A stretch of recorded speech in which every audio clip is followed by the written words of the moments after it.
Le principe du thermostat est très simple. En voici les composants essentiels.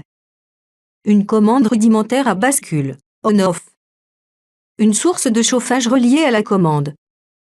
Un capteur de température, appelé sonde thermique. Un contacteur relié à la commande. Une échelle de diode électroluminescente, ou LED. Un afficheur de température. Alors comment ça marche? La commande à bascule possède uniquement deux états, actif et inactif.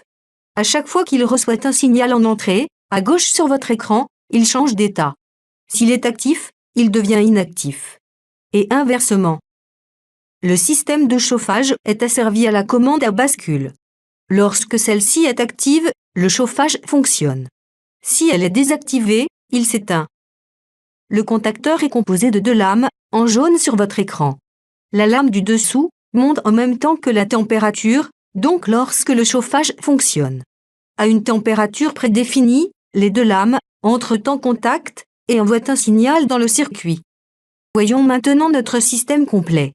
La commande à bascule est active. Le chauffage fonctionne. La température en s'élevant rapproche les deux lames du contacteur. Jusqu'au moment où celle-ci, entrant en contact, envoie un signal à la commande à bascule, laquelle se désactive et provoque un arrêt du chauffage.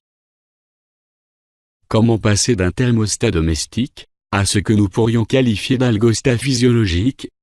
C'est très simple. Il suffit de changer de vocabulaire sans rien changer au schéma. Nous trouvons un agent nociceptif provoquant la sensation de douleur. Un capteur nociceptif, fibre nerveuse libre ou corpuscule. Le seuil de nociception, à partir duquel le stimulus devient inconfortable. Les centres nerveux du contrôle de la douleur. L'intensité de la douleur, par exemple sur la fameuse échelle de 0 à 10.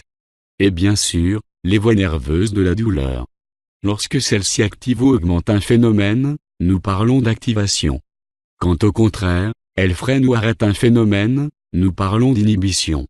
En conclusion, selon les voies que nous stimulons avec nos électrodes, nous pourrons désormais provoquer l'activation ou l'inhibition du phénomène que nous recherchons.